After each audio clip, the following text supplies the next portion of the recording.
जय संतोषी माता की। स्वागत है आप सभी का मेरे YouTube चैनल पर।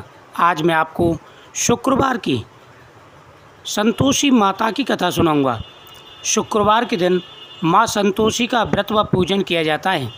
इस पूजा के दौरान माता की आरती, पूजन तथा अंत में माता की कथा का श्रवण किया जाता है। सबसे पहले माता की पूजा करें, फिर इस कथा का श्रवण करें। एक बुढ़िया थी, उसके 7 बेटे थे, 6 कमाने वाले जबकि एक निकम्मा था। बुढ़िया 6 बेटों की रसोई बनाती, भोजन कराती और उनसे जो कुछ भी बचती वह 7वें को दे देती थी। एक दिन वह पत्नी से बोला, देखो मेरी माँ मुझ पर कितना प्रेम करती है। वह बोली, क्यों नहीं, सबका झूठा जो तुमको खिलाती हैं।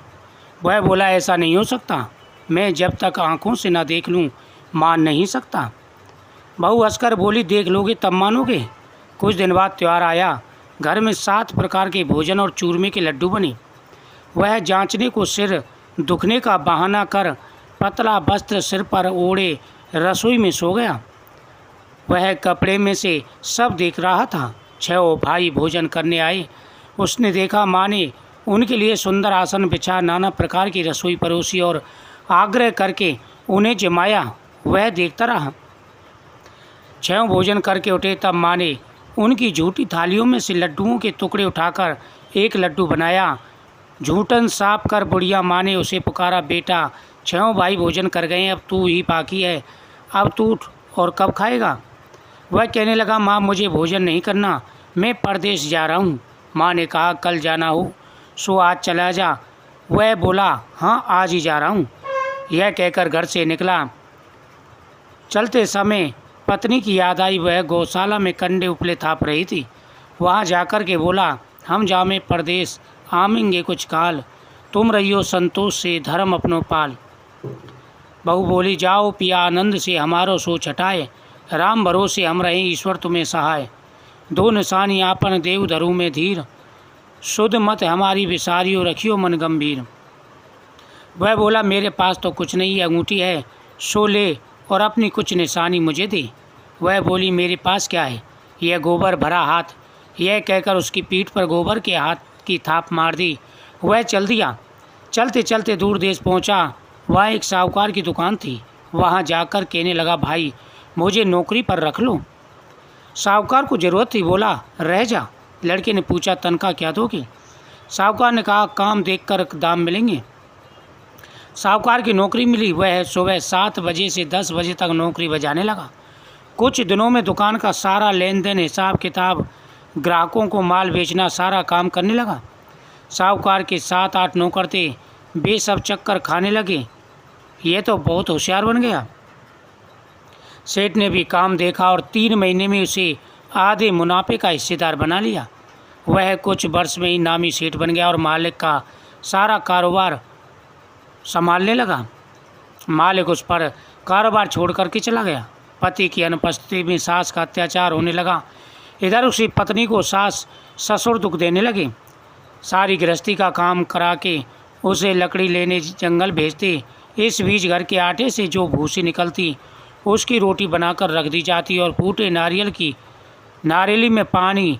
एक दिन वह लकड़ी लेने जा रही थी। रास्ते में बहुत सी स्त्रियाँ संतोषी माता का व्रत कर रही थीं। वह वहाँ खड़ी होकर कथा सुनने लगी और पूछा, बहनों तुम किस देवता का व्रत करती हो और इसके करने से क्या फल मिलता है। यदि तुम इस व्रत का विधान मुझसे समझा कर कहोगे तो मैं तुम्हारा बड़ा एहसान मानूंगी। तब उनमें से एक स्त्री बोली, सुनो ये संतोषी माता का व्रत है, इसके करने से निर्धरता दरिद्रता का नाश होता है और जो कुछ मन में कामना हो सब संतोषी माता की कृपा से पूरी होती हैं। तब उसने सबसे व्रत की कथा पूछी। वह भक्तिन स्त्री बोली, 1.25 आने का गुड़ चना लेना, इच्छा हो तो 5.25 आने का लेना या 1.25 रुपये का भी सहूलियत के अनुसार लेना, सवाया लेना, जितने भी लेना है, बिना परेशानी और श्रद्धा व प्रेम से जितना भी बन पड़े सवाया लेना। प्रत्येक शुक्रवार को निराहार रहकर कथा सुनना, उसके बीच क्रम टूटे नहीं, लगातार नियम पालन करना। सुनने वाला कोई ना मिले तो घी का दीपक जलाकर उसके आगे या जल के पात्र को सामने रखकर कथा कहना। जब कार्य सिद्ध न हो नियम का पालन करना और सिद्ध कार्य हो जाने पर व्रत का उद्यापन करना। यदि किसी के ग्रह खोटे भी हो तो भी माता वर्ष भर में कार्य सिद्ध करती है। फल सिद्ध होने पर उद्यापन करना बीच में नहीं। उद्यापन में 2.5 सेर आटे का ख्वाजा तथा इसी परिणाम से खीर तथा चने का साग करना, 8 लड़कों को भोजन कराना, जहाँ तक मिले देवर जेठ भाई बंधु के हो, ना मिले तो रिश्तेदारों और पास पड़ोसियों को बुलाना, उन्हें भोजन करा तथा शक्ति दक्षिणा देना, माता का नियम पूरा करना। उस दिन घर में खटाई न खाएं। यह सुन बुढ़िया के लड़के की बहू चल दी। रास्ते में लकड़ी के बोझ को बेच दिया और उन पैसों से गुड़ चना ले माता की व्रत की तैयारी कर आगे चली और सामने मंदिर देखकर पूछने लगी, ये मंदिर किसका है? सब कहने लगे संतोषी माता का मंदिर है। यह सुनकर माता के मंदिर जाकर चरणों में लौटने लगी, दीन हो विनती करने लगी, माँ मैं निपट अज्ञानी हूँ, व्रत के कुछ भी नियम नहीं जानती, मैं दुखी हूँ। हे माता जगत जननी मेरा दुख दूर करो, मैं तेरी शरण में हूँ। माता को दया आई। एक शुक्रवार बीता, दूसरे शुक्रवार उसके पति का पत्र आया और तीसरे शुक्रवार को उसका भेजा हुआ पैसा आ गया। यह देख से जेठ जेठानियाँ मुँह से कोने लगी। लड़के ताने देने लगे, काकी के पास पत्र आने लगे, रुपया आने लगे, अब तो काकी की खातिर बढ़ेगी। बेचारी सरलता से कहती, भैया कागज आवे रुपया आवे, हम सब के लिए अच्छा है।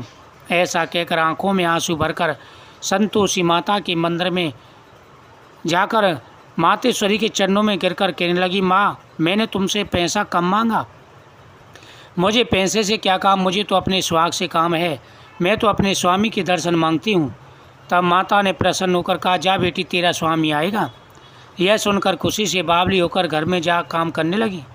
अब संतोषी माँ विचार करने लगी, इस भोली पुत्री को मैंने कह तो दिया तेरा पति आएगा, लेकिन कैसे, वो तो उसे स्वप्न में याद भी नहीं करता, उसे याद दिलाने मुझे ही जाना पड़ेगा। इस तरह माताजी उस बुढ़िया के बेटे के पास जाकर स्वप्न में प्रकट हो कहने लगी, साहूकार के बेटे सो रहा है या जाग रहा है? वह कहने लगा, माता सोता भी नहीं जागता भी नहीं, क्या आज्ञा है? वह कहने लगी, तेरे घर बार कुछ है कि नहीं? वह बोला, मेरे पास सब कुछ है माँ, माँ है, बाप है, बहू है। माँ बोली, भोले पुत्र तेरी बहू को घोर कष्ट उठा रही है, तेरे माँ बाप उसे परेशानी दे रहे हैं, वह तेरे लिए तरस रही है, तू उसकी सुध ले। वह बोला, हाँ माता ये तो मालूम है, परंतु जाऊँ कैसे? परदेश की बात है, लेन देन का कोई हिसाब नहीं, कोई जाने का रास्ता नहीं आता, कैसे चला जाऊँ? माँ कहने लगी, मेरी बात मान, सवेरे नहा धोकर संतोषी माता का नाम ले, घी का दीपक जलाकर दंडवत कर दुकान पर जा बैठना, देखते देखते सारा लेन देन चुक जाएगा, जमा का माल बिक जाएगा, सांझ होते होते धन का भारी ढेर लग जाएगा। अब बूढ़े की बात मानकर वह नहा धोकर संतोषी माता को दंडवत घी का दीपक जला दुकान पर जा बैठा। थोड़ी देर में देने वाले रुपया लेने लगे, लेने वाले हिसाब लेने लगे। कोटे में भरे सामान के खरीदार नगद दाम देकर सौदा करने लगे। शाम तक धन का ढेर लग गया। मन में माता का नाम ले चमत्कार देख प्रसन्न घर जाने के वास्ते गहना कपड़ा सामान खरीदने लगा। जहाँ काम से निबट तुरंत घर को रवाना हुआ। उधर उसकी पत्नी जंगल में लकड़ी लेने जा रही थी। लौटते वक्त माताजी के मंदिर में विश्राम करती। वह तो उसके प्रतिदिन रुकने का जो स्थान ठहरा। धूल उड़ती देख वह माता से पूछती है, माता यह धूल कैसी उड़ रही है? माता कहती है, पुत्री तेरा पति आ रहा है, अब तू ऐसा कर लकड़ियों के 3 बोझ बना ले, एक नदी के किनारे रख, दूसरा मेरे मंदिर में और तीसरा अपने सिर पर रख। तेरे पति को लकड़ियों का गट्टर देख मोह पैदा होगा, वह जहाँ रुकेगा नाश्ता पानी खाकर यहाँ से मिलने जाएगा। वह सीधा माँ के पास जाएगा, तब तू लकड़ियों का बोझ उठाकर जाना और चौक में गट्ठर डालकर जोर से आवाज़ लगाना, लो सासू जी लकड़ियों का गट्ठर लो, भूसी की रोटी लो, नारियल के खेपड़े में पानी दो, आज मेहमान कौन आया है। माता जी से बहुत अच्छा कहकर वह प्रसन्न मन से लकड़ियों के 3 गट्ठर बनाई, एक नदी के किनारे पर रखा, एक माता जी के मंदिर में रख दिया। इतने में मुसाफिर आ पहुँचा। सूखी लकड़ियाँ देख उसकी इच्छा पर उत्पन्न हुई, हम यहीं पर विश्राम करें और भोजन बनाकर खा पी कर जाएँ। इसी तरह रुककर भोजन बना विश्राम करके गांव को गया। सबके प्रेम से मिला। उसी समय सिर पर लकड़ियों का गट्ठर लिया। वह उतावली सी आती, लकड़ियों का भारी बोझ आंगन में डालकर जोर से 3 आवाज़ देती, लो सासू जी लकड़ियों का गट्ठर लो, भूसी की रोटी दो, आज मेहमान कौन आया है। यह सुनकर उसकी सास बाहर आकर कहने लगी, दिए हुए कष्टों को भुलाते हुए कहती है, बहू ऐसा क्यों कहती है, तेरा मालिक ही तो आया है। आ बैठ, मीठा भात खा, भोजन कर, कपड़े गहने पहन। उसकी आवाज़ सुनकर उसका पति बाहर आया, अंगूठी देख व्याकुल हो जाता है। माँ से पूछता है, यह कौन है। वह बोली, बेटा तेरी बहू है, जब से तू गया है तब से सारे गांव में भटकती फिरती है, घर का काम काज कुछ करती नहीं, चार पैर खाकर सो जाती है। वह बोला, ठीक है माँ, मैंने इसे भी देखा और तुम्हें भी देखा, घर दूसरे घर की ताली दो। माँ बोली, ठीक है बेटा, तेरी जैसी मर्जी। तब वह दूसरे मकान की तीसरी मंजिल का कमरा खोल सारा सामान जमाया। एक दिन में राजा के जैसा ठाट बाट हो गया। अब क्या था, बहू सुख भोगने लगी। इतने में शुक्रवार आया। शुक्रवार के व्रत में उसने उद्यापन की तैयारी की। उसने पति से कहा, मुझे संतोषी माता के व्रत का उद्यापन करना है। पति बोला, खुशी से कर लो। वह उद्यापन की तैयारी करने लगी। जेठानी के लड़कों को भोजन के लिए कहने गई। उन्होंने मंजूर किया, परंतु पीछे से जेठानी ने अपने बच्चों को सिखाया, देखो भोजन के समय खटाई मांगना, जिससे उद्यापन पूरा ना हो। लड़के जिमने आए और खीर खाना पेट भर खाया, परंतु बाद में खाते कहने लगे, हमें खटाई दो, खीर खाना हमें नहीं भाता, देखकर अरुचि होती है। वह कहने लगे, खटाई किसी को नहीं दी जाएगी, यह संतोषी माता का प्रसाद है। लड़के उठ खड़े हुए, बोले, पैसा लाओ। भोली बहू कुछ नहीं जानती थी, उसने उनको पैसे दे दिए। लड़के उसी समय हट करके इमली खटाई ले खाने लगे। यह देख बहू पर माताजी ने खूब किया। राजा के दूत उसके पति को पकड़ ले गए। जेठ जेठानी मनमाने वचन कहने लगी, लूट लूट कर धन इकट्ठा कर लाया था, अब सब मालूम पड़ जाएगा। रोती माताजी के मंदिर गई, कहने लगी, हे माता, तुमने क्या किया। हंसकर अपने भक्तों को रुला दिया। माता बोली, बेटी, तूने उद्यापन करके मेरा व्रत भंग किया है। वह कहने लगी, माता, मैंने कुछ अपराध किया हो तो भूल हो गई, मुझे क्षमा कर दूं, मैं फिर उद्यापन करूंगी। माँ बोली, अब तू भूल मत करना। वह कहती है, अब भूल नहीं होगी। अब बतलाओ वह कैसे आवेंगे। माँ बोली, जा पुत्री, तेरा पति तुझे रास्ते में आता मिलेगा।